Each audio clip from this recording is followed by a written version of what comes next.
Hello, this is Bertie Bear. Bertie Bear, say hello to everybody.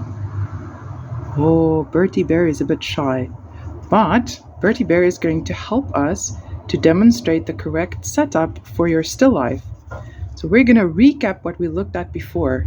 You can see, here's Bertie Bear, here is his table with his still life setup, and here is the easel that he's working from.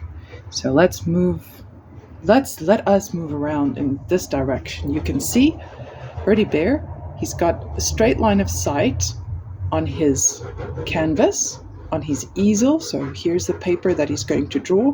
And he also has a straight line of sight to his setup of still lifes. Okay, so that is the most important thing to keep in mind. When you set up your still life, you must be able to look straight at your still life and also straight head, straight body at your drawing at the same time, so that your head doesn't need to tilt around or your body doesn't need to move, but it's literally the arm and the wrist where the most movement is going to be in terms of your drawing.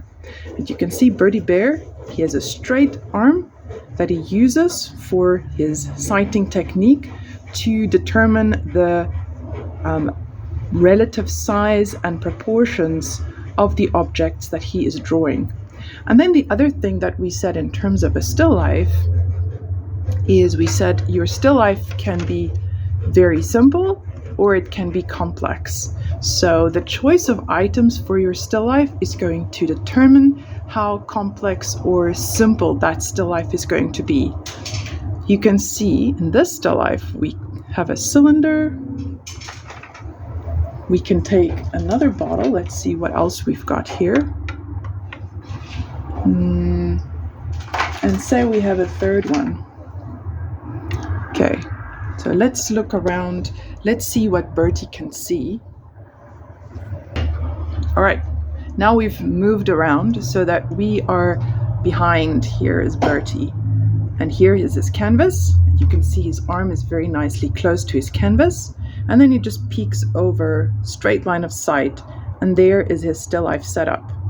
But remember what we said, you want different levels. So I'm just going to move Bertie away so that we can look at the still life setup. Let's move the canvas away a little bit as well so you can see really well.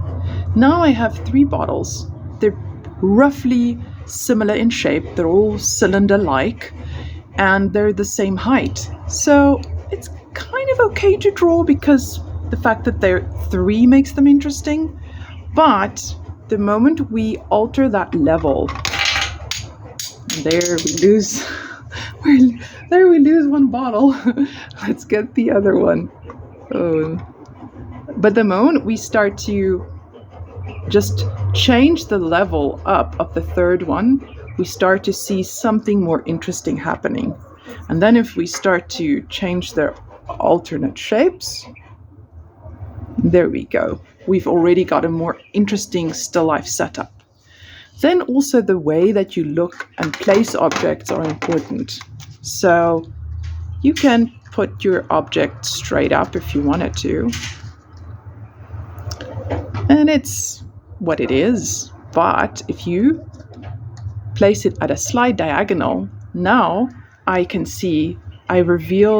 eyes can see this panel of the box and this side panel of the box. And to look at this object now becomes a lot more interesting because there's a lot of, the depth illusion is a lot better than what it was. So playing around with your shapes in your still life can make it interesting or not. And then of course you can, we've also spoken about to identify the basic shape of the object. So this box is obviously an easy shape to identify. It's a rectangular box shape, right?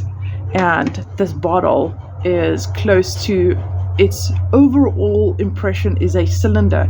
So when you want to place it on your page, you're going to begin by placing that as a cylinder. But then of course, if you want to go next level, you can go and choose a complicated shape that has got varied shapes within it contained. We can't say this is just a circle.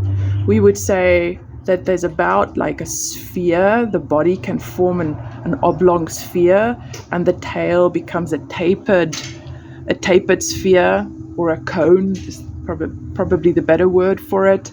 The head is another oblong sphere-like shape.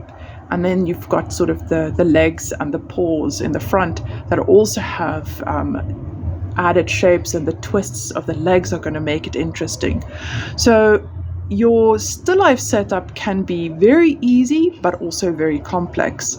And that is what we have looked at in terms of the still life setup thus far. We've looked at how do I identify the basic shape of the objects in my still life composition, and how can I convey that as mass.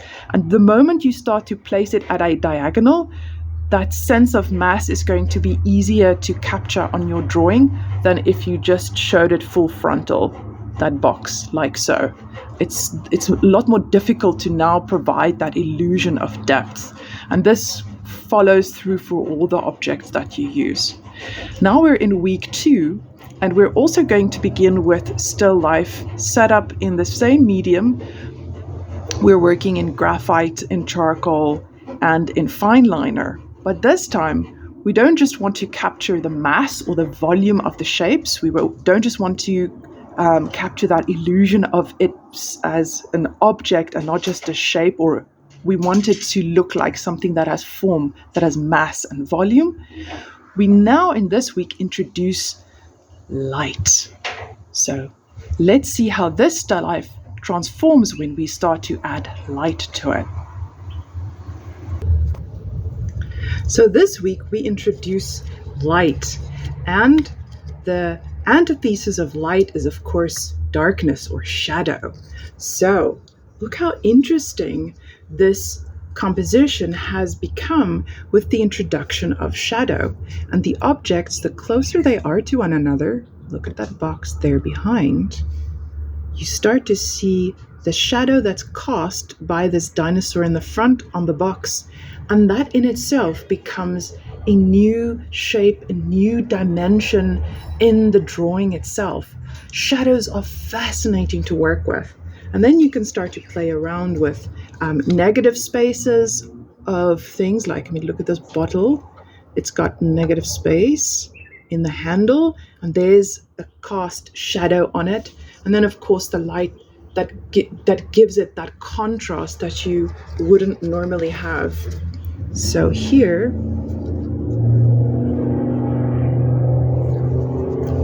Bernie, you can now draw. So Bernie would stand in front and he can draw and use his sighting technique.